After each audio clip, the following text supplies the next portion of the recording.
Hey guys, it's Sierra again. Welcome back to my channel. And today I just have a really quick perfume haul for you guys. If you've been following my channel, you'll know that I have been ordering a lot of fragrances lately and I've been having a lot of misses, unfortunately, because I have an extremely sensitive nose and I've had to send a lot of them back. But I finally got two winners and I'm excited to share those with you. I'm also going to share with you a few others that I tried and did not work for me. So first I'm going to start with the ones that did not work for me. And I have them right here on my laptop.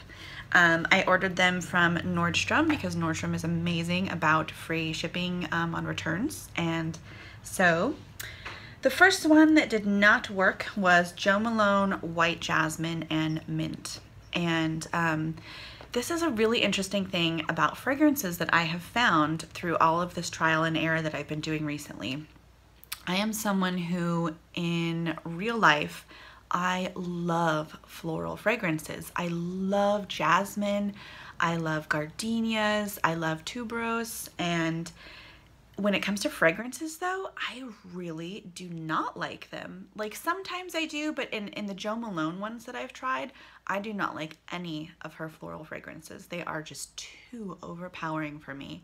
I can see how someone else would like them, but for me it was just like an assault on my senses. It was just so overpowering. So unfortunately that one did not work for me.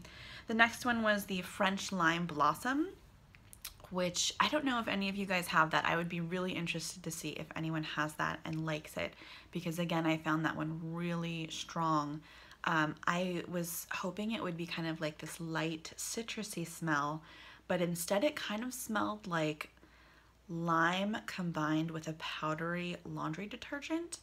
And I don't mean that in a negative way because I actually like the smell of laundry detergent, but it was like a powdery lime smell. It wasn't like a light citrusy smell.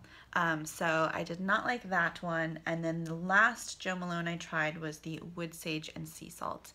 I actually did like that fragrance, and this is something I've noticed with every single Jo Malone that I have tried on recently. There must be something in the formula that they make, because every single Jo Malone I've tried, I get this reaction where like my chest tightens up and I get an instant headache and nausea. So I think that there must be something in her formula, because I've tried stronger scents, I've tried really light scents, I've tried florals, I've tried all different, and every single Jo Malone just does not work for me for whatever reason. So which is a bummer, because like even if I get a headache from it, I still really actually like the scent, if that makes any sense at all. So it's a bummer because I really wanted some of them to work out. Like for example, the Wood Sage and Sea Salt, I liked that fragrance. It just gave me an instant headache. So total bummer for me. If you have not tried Jo Malone, I totally encourage you to go try some, because I think they're beautiful fragrances. I love that you can layer them together, and most people really like her fragrances as well. If you're really sensitive to fragrances like I am, definitely get some samples or try some on first, or order from Nordstrom.com because they're very good with returns, but just be wary that they may be a little overpowering for you if you're really sensitive. The next one that I ordered was Creed, and I forget the name, Spring Blossom, I think it's the one that came in the pink bottle. And I was so excited to try a Creed fragrance, and again, it was just too strong and I got an instant headache. So, which is probably for the best because that's a very pricey perfume. So, sent that one back. Bobbi Brown Beach Eau de Parfum, I got the rollerball for that, and again, that one didn't really give me a headache, but I just wasn't a big fan of that fragrance. And then the final one was Diptyque. It was a rollerball, and I'm totally gonna butcher this because I can't speak French. It was called Eau Moelle, I don't know. M-O-H-E-I-L is how you spell it. And that was actually a very beautiful fragrance. It was a little bit strong, but I could deal with it if I just put a little bit on. It's a unisex fragrance, and so what I decided in the end was that it was just a little bit on the masculine side for me. I prefer kind of a lighter, more feminine fragrance. I hate to use masculine and feminine because like anyone should be able to wear anything, but just for the sake of description, it was a little bit masculine for me. So what I decided is that I am going to give it to my husband because that way I can still kind of enjoy the fragrance, but I don't actually have to wear it. So I am keeping that one. I'm just not going to wear it. So yeah, that one kind of worked out well. So now for the two that did work for me. Just gonna put my, laptop over there. So the first one I'm super excited about, and this, I actually found this brand. I'm pretty sure that the January Ipsy bag, I think it was the Ipsy, came with a lotion from Mitchell & Peach called English Leaf. And when I used it, I was just like, this is amazing. I loved the fragrance. And I don't know why it took me till now to order their perfume. So finally, after, you know, all my hits and misses recently, I was just like, you know what, I'm just gonna order this perfume. I know I love the lotion. Chances are good that I'm gonna like the perfume as well. So I went onto the website and found that it's a British brand and it's actually really hard to find in the US. So I was lucky enough to find a boutique about an hour away that has a website. And so I ordered it online. And so this is it. It's called Mitchell & Peach. And it's, you know, I don't actually know, it says English Growers here, and then it says English Leaf here. So I think the name is English Leaf. And then this is the bottle. And it is just a beautiful fragrance. I love the bottle. I love how clean it is. It has a really nice heavy lid. It makes a nice sound when you close it. Just, I don't know. I really like the packaging. And, oh my God, it's just so good. So the main note in this is basil, which sounds really weird, and it does not smell like fresh basil. If you've ever smelled fresh basil, perfume version basil is a lot sweeter and it's different. What this kind of reminds me of is, and this is gonna sound negative, but it's not. If you have ever smelled Mrs. Meyer's hand soap before, Mrs. Meyer's is kind of like a more organic, natural line of hand soaps and cleaning products. And one of the fragrances is basil. And I purchased their basil hand soap and I just loved it. And I would like wash my hands and then like an hour later kind of catch a whiff and be like, that's fabulous. So that's where I realized that I like the fragrance of basil. So when I realized this was basil, I was like, oh my gosh. And I kind of realized, and watching Eva in the City's recent video about perfumes kind of made me take notice more of what fragrances I actually like. So what I realized is that I really like green florals, which is what this is.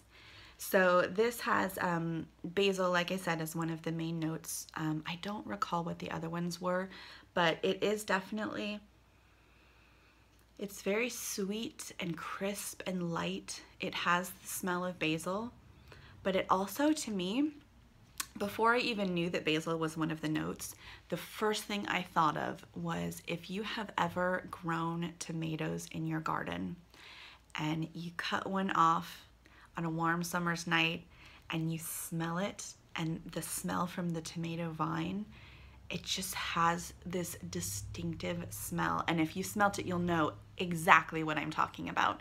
If you haven't, grow some tomatoes, because growing tomatoes is so much fun. Anyways, grow some tomatoes. You'll see what I'm talking about. But this totally reminded me of that smell of a vine-ripened tomato that's been in the sun. And I personally really like that fragrance. I don't actually think that that is a real note of this perfume, but it kind of reminded me of that. And then when I realized that basil was a note, I was like, okay, that kind of makes sense. I think they kind of have a similar smell. So anyways, super rambling. I think I just talked for 4 minutes about this perfume that smells like basil, but it is a beautiful, beautiful fragrance, and I really like that it's very different. Like, I have never smelled a perfume like this before. I've never known anyone to wear something like this before. So I really like that. It kind of feels, you know, unique and more special to me. The second one that I purchased is one that I had a sample of, I think from Sephora, and I really just fell in love with it, but I kind of didn't pull the trigger because it's a little bit more expensive, and I don't know what made me do it. I just was one day just bought it like kind of on a whim because I was just like, it smells so good, I want it. And I'm glad I did because it's, again, it's a beautiful perfume, and I have found that I'm wearing it almost every day. And it is Hermes, and I'm gonna pronounce this with a Spanish accent, so pardon me, but it is Le Jardin de Monsieur Lee. So this is what it actually smells like. Arranged around bodies of water that reflects the flowers, bamboo and rocks around them, this world in miniature blurs the boundaries between the real and imaginary, an evocation of vegetal jasmine, kumquat, and sap, a perfume awakening and harmony, surprising and inviting. So literally that's what it smells like. It smells like a little pond with bamboo and like some light florals, but it doesn't smell like heavy florals. So like with the Jo Malone's, it was just like floral. With this, it's, imagine if you're sitting in the backyard on a warm summer's evening and the wind blows past a jasmine bush that's blossoming and you kind of get this little whiff of jasmine. That's what this smells like. That's what the jasmine smells like in this. It's just very light, but it's definitely there. Oh, it's so good. It kind of smells like sweet rain, and I think this was actually described as a yellow floral, which I don't know what that means, but again, it's definitely not like a floral, but there is a little bit of floweriness to it, if that makes any sense whatsoever. But this is the bottle. It's this really pretty kind of yellow on the bottom, and I think that this bottle is very beautiful, but I have a little pet peeve with it, which is that this piece right here is plastic and it makes this squeaking noise when you put it on and off. Let me see. I don't know if I can replicate it. And it's like, you guys are gonna think I'm crazy, but oh, there, I did it. Do you hear that like crackling? So I just get so annoyed because I'm like, this is Hermes. This was an expensive perfume. Get it together and let's not have a plastic lid. Like this one has a really nice substantial lid. It makes a nice noise when you pop it on. This makes this crackling plastic noise that feels really cheap. And I'm just like, you guys make the Birkin. Get it together. Come on. Let's not have a plastic lid, guys. As my bra strap is showing. So anyways, that's my rant. I still super love it. I think it's beautiful, but I just wish that they didn't have plastic right here. But it's a beautiful fragrance. If you have not smelled this, I definitely recommend. I found this at Sephora. Sephora has, I think they have about 8 or 9 Hermes fragrances, at least the one that I went to. But I know that Hermes has quite a few more fragrances than that. So if you really want to smell the whole line, I would maybe go to an Hermes boutique if you have one near you, or like a Neiman's or a Bloomingdale's, I think probably would have this. So anyways, these are the 2 new fragrances in my collection. I am absolutely loving them. I would highly recommend them if you like really light, clean, kind of florally, not floral fragrances, if that makes any sense. So yeah, and I am on the hunt for more. If you have any suggestions of fragrances that are kind of in this similar family. And yeah, that's it for now. I will talk to you again soon, and I hope that you guys are having a great day. Bye.